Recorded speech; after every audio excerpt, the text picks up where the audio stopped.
Today, I invite you to read with me the passage that is in the Gospel of Jesus, according to John chapter 13, verses 31 to 38, and also Mark chapter 14, verses 27 and 28.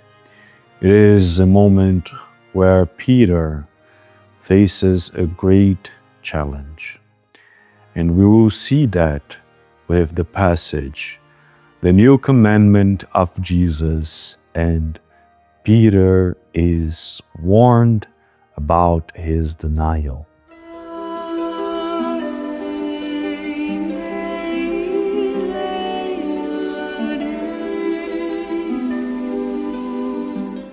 After Jesus indicated that Judas Iscariot was the traitor, and he had run away from everybody, the disciples were astonished, of course.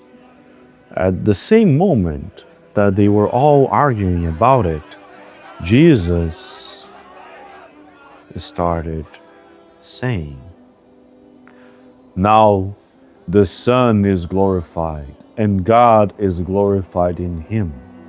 If God is glorified in him, God will glorify the Son in himself, and will glorify him at once. My children, I will be with you only a little longer.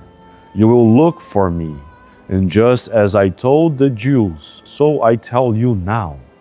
Where I'm going, you cannot come. A new commandment I give you.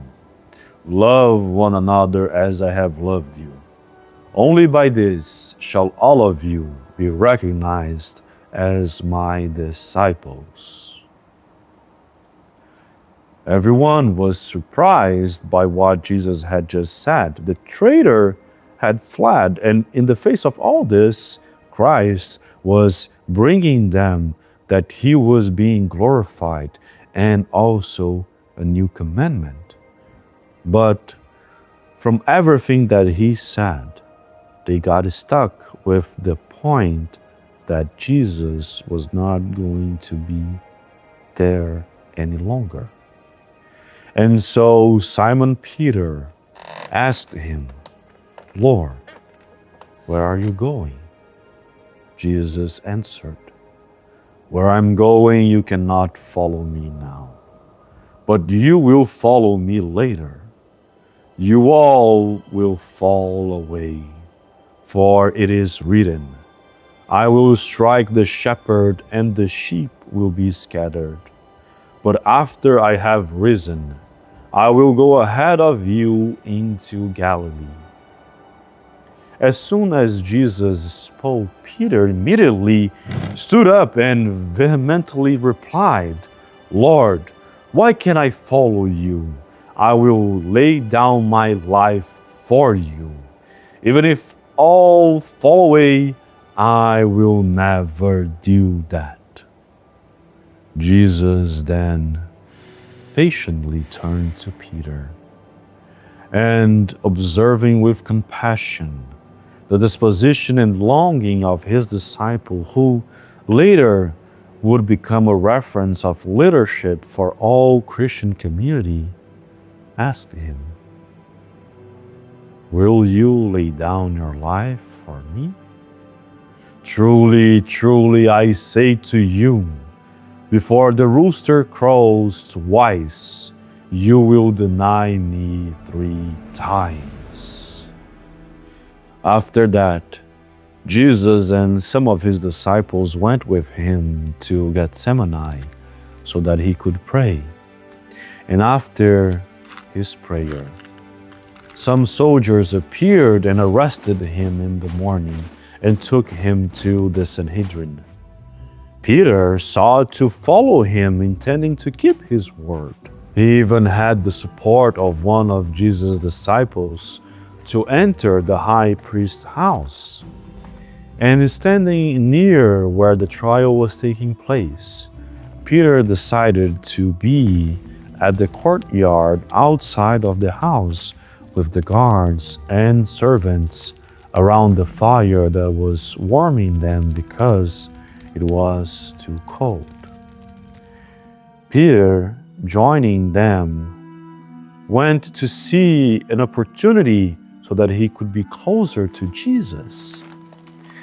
And one of the servants, a girl in charge of the door that he was going to cross, asked him, "Aren't you also one of his disciples?" Peter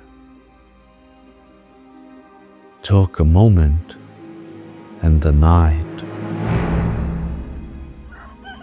"I don't know him, nor do I understand what you're talking about." And then he went back to the courtyard outside.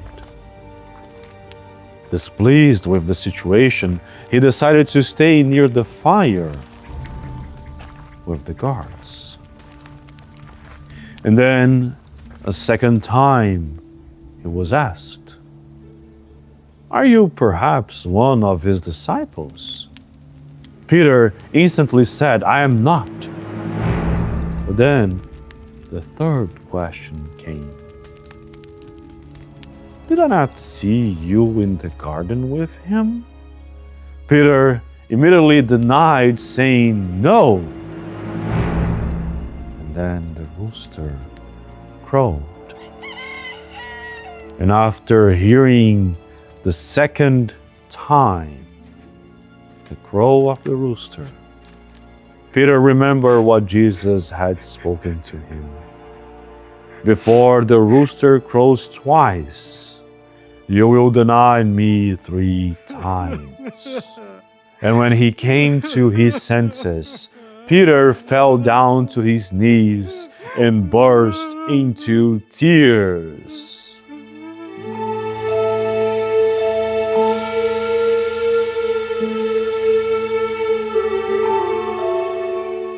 What a moment in the life of Peter. And it already brings us to reflection, moments of our lives just like that. How many times did we fall so that we realized the workings of God in our lives? How many of us are already in a path that is trying to follow Christ, to be with Him just like Peter, but then in a crucial moment of our lives, we deny Him? That is a great sadness that is lurking in our hearts. And we need to change it. We need to look in ourselves and realize the hidden shadows that need to be cast out from our hearts. Because as Peter, we need to see that it's not only saying that we are sinners, but also recognizing what makes us sin, so that we can change it and not be in the moment that Peter was and deny Christ in crucial moments of our lives. You see, as we learned, Peter recognized he was a sinner.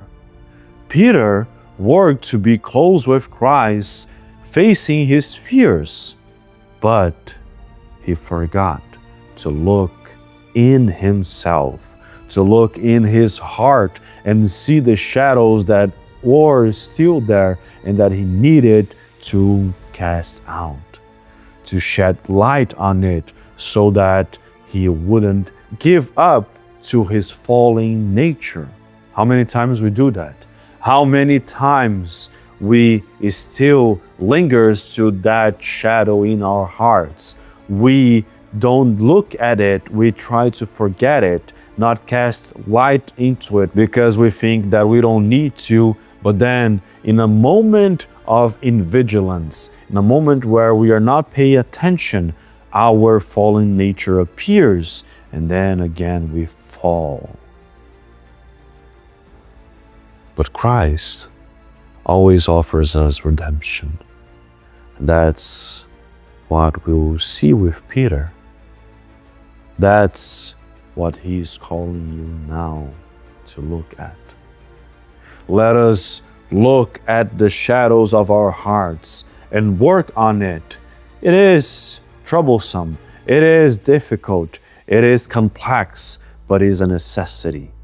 It is urgent that we do that we cast light into the shadows of our hearts so that they don't manifest in us in crucial moments of our lives. And then we can finally take control of ourselves. We can finally see what are the things that makes us fall and prevent ourselves from being involved in it, prevent ourselves from being in the midst of it, and be the ones that are strong in Christ, that realize our weakness and use what Christ is offering us to grow stronger, to protect ourselves from the shadows that tries to engulf us in darkness, especially in this world. There is so much darkness still in this world. And if they resonate with what is in our hearts, they will take us down. They will take us to be engulfed in it. We need to be working to prevent that from happening. That's what Christ does in our hearts. He capacitates us to prevent ourselves from falling again. And we can all do that if we put conscience into it, if we look into it and don't turn our faces from it. Instead, we look directly to it and try to work with it. Work in ways to transform it to light that God and Christ knows that we have and is giving to us. Grow even stronger. That's the purpose of noticing the shadows of our hearts. It's not to give ourselves to it, but instead to overcome it, to cast the light that God is giving to us in those shadows. That's what Christ is calling us to do. When He calls us to love one another as He loves us, He is telling us to start looking at ourselves, looking in the darkness that we carry in our hearts so that we can change it, we can transform it to goodness and not be engulfed by it. With the help of our family, of our friends, of our community, and especially of our spiritual friends, the ones that are in the spiritual world, looking at us, knowing what we are capable of, knowing what we have to do to not be engulfed by the darkness. And then, by doing it, being more closer to Christ, more closer to God, and work for them in this world to bring His kingdom, to bring the kingdom of peace, of love, of fraternity, of solidarity that we all want, that we always strive for, because we want to make this a better world. We want to change how things are here, don't we? Well, Christ knows that, and He helps us do it. We can all know and understand our work here in this world and what is it that we have to do to manifest His love by reading His gospel and His book of Revelation. Read the Bible. I'm leaving links down below so that you can attend to this calling of Christ and start to have this relationship with Him, and also for you to have His presence in your life, have His light in your life. Christ is calling us. Let us attend to His calling and work in this world to manifest His kingdom that He is bringing in His triumphant return. We all can be participants of this work for His triumphant return here in this world, and then feel the peace of God in our hearts. That's what we wish to you as well. May the peace of God be upon you today and always.